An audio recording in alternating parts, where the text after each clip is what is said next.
డబ్బు, అనారోగ్యం, ఉద్యోగం, వ్యాపారం, అప్పులతో బాధపడుతున్నారా? మీకోసమే లాంచ్ యువర్ ఫ్యూచర్ ప్రోగ్రామ్.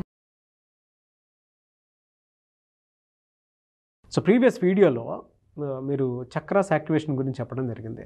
మీరు పుస్తకాలు చదవటం వల్ల, లేదంటే మీరు దాన్ని ఎక్స్పీరియన్స్ చేయడం లేదంటే చాలామంది బ్లెస్సింగ్స్ మనీ మంత్ర ఫ్యామిలీ గ్రూప్ తరపు నుంచి మీ మీద ఉండటం వల్ల తెలియదు, కానీ మీరు మాట్లాడినటువంటి ప్రతి మాటలోనూ ఆ స్పష్టత, దానితో పాటు బేసిక్గా మీరు మాట్లాడితేనే నాకు కనెక్టివిటీ చాలా పెరిగింది.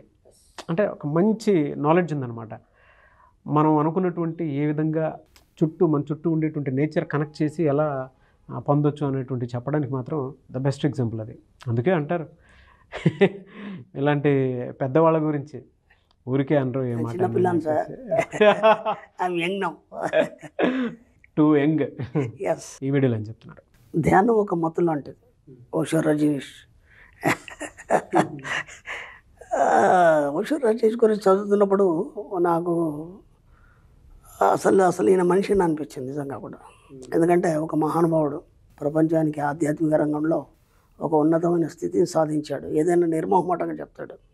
కేవలం మన సబ్జెక్టే కాకుండా అప్పుడప్పుడు ఇలాంటి వాళ్ళ గురించి కూడా మనం మాట్లాడుకోవాలి, వాస్తవాలు బయటకు వస్తాయి. ఆయన గురించి చదివినప్పుడు ఆయన పుస్తకాలు అతిశ ప్రజ్ఞావేద కానీ ఇలాంటివి చెప్పినప్పుడు ఈయనేంటి ఇలా మాట్లాడుతున్నాడు, ఇలా చెప్తున్నాడు అని ఎన్నోసార్లు ఆలోచించడం జరిగింది. అంటే ఎలా ఉంటుంది సార్ అంటే, ఒక స్టేజ్ వచ్చిన తర్వాత కానీ ఒకటి అర్థం కాదు మనిషికి. అనుభవము అలాగే వాయిస్, ఇవి రెండు కూడా జీవితానికి ఒక సార్థకత ఇస్తాయి. మనం అనుకుంటాం నేను ఫెయిల్ అయిపోయాను, నేను తెలుసుకోలేకపోయాను, అవన్నీ పక్కన పెట్టాడు. వయసును బట్టి, అనుభవాన్ని బట్టి ఒక్కొక్కటి అవగతం అవుతుంటుంది. అవగతమైనప్పుడు సత్యాన్ని నువ్వు తెలుసుకోగలుగుతావు. నిజమైన సత్యాన్ని తెలుసుకోవాలనుకున్నప్పుడు ఓషో రాజేష్ మనకి చాలా ఎగ్జాంపుల్గా తీసుకోవచ్చు. ఆయన జీవితం కావచ్చు, లేదంటే అతను చెప్పినటువంటి ఎన్నో భావాలు కావచ్చు, లేదంటే ఒక ఫిలాసఫీ కావచ్చు, ఆధ్యాత్మిక ఫిలాసఫీ కావచ్చు, ఏదైనా కావచ్చు. ధ్యానం ఒక మత్తు లాంటిది అన్నప్పుడు నాకు అనిపించింది, ధ్యానం ఏంటి మత్తు ఏంటి? ఆయన ఎంత నిర్మమాటంగా చెప్తాడంటే, ఒక గంజాయి మత్తుకు ఎవరైతే అలవాటు పడిపోతారో అలాంటి ధ్యానం అంటాడు ఆయన. వినడానికి మనకు కొద్దిగా అది భయంగా అనిపించవచ్చు, లేదంటే ఒక రకమైనటువంటి డిస్టర్బ్ కావచ్చు మైండ్లో. కానీ ఎప్పుడైతే ఆయన మనం స్పృశించి లోతుల్లోకి వెళ్ళినప్పుడు ఏమవుతుందంటే ఆ వాస్తవం, సత్యం అనేది బయటపడుతుంది. ఇక్కడ ఆయన చేసింది ఏంటంటే, వ్యక్తుల యొక్క మానసిక అంతరంగాన్ని స్పృశించాడు ఆయన. మీరు ఇంత నీట్గా ఇంత శుభ్రంగా ఉన్నారు, మీలో ఉన్న నెగిటివ్స్ ఏంటి మీకు తెలియదు. అవును, కానీ అవి కేవలం మీకు పర్సనల్లో కూర్చున్నప్పుడు మీకు తెలుస్తాయి. ఓకేనా?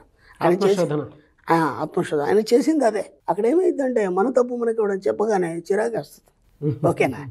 కానీ అలా మనం ఎప్పుడైతే లోతుల్లోకి వెళ్ళి మనం ఎక్కడ పొరపాటు చేస్తున్నాం అని తెలుసుకున్నామో, ఆ తెలుసుకున్న మరుక్షణం దాన్ని మనం సరి చేసుకోవడంతో పాటు మళ్ళీ నువ్వు మహనీయుడిగా మారిపోతావు.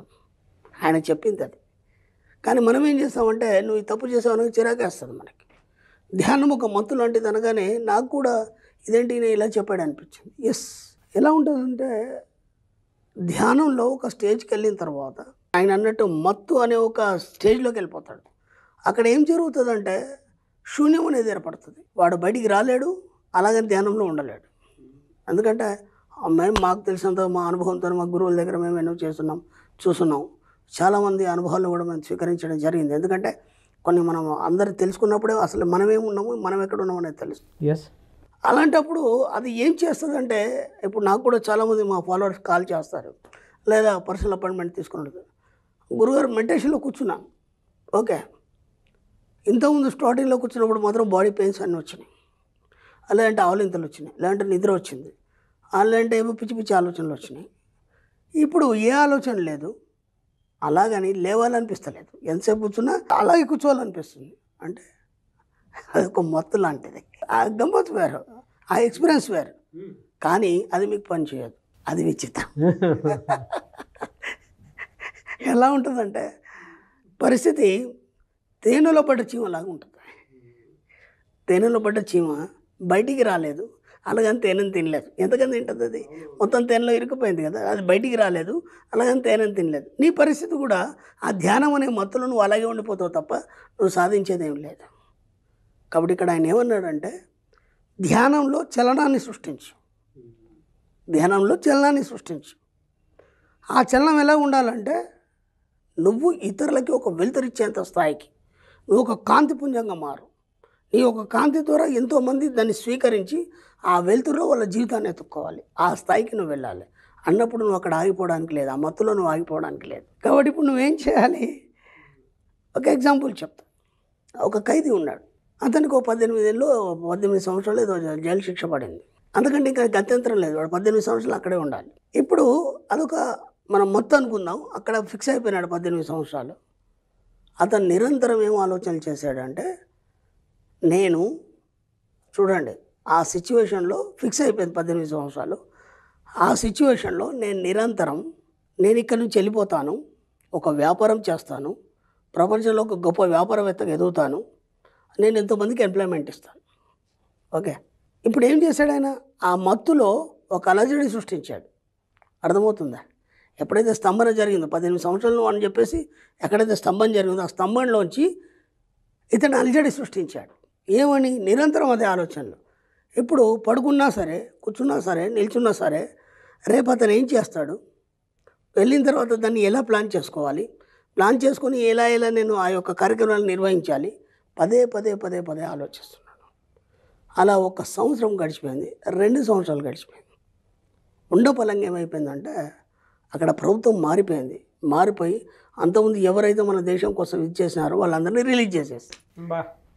ఇప్పుడు దాంట్లో ముఖ్య వ్యక్తులు ఎవరైతే ఇప్పుడు శుభ్రంగా ఉన్నారు చేసే వాళ్ళందరూ పంపిస్తారు కదా, దాంట్లో ఈ వ్యక్తిని కూడా బయటకు పంపించడం జరిగింది. యాజ్ ఇట్ ఈస్గా తను ఎక్కడైతే అక్కడ ఏదైతే సృష్టించుకున్నాడో జైల్లో అదంతా బయట ప్రపంచంలో చూపించడం జరిగింది.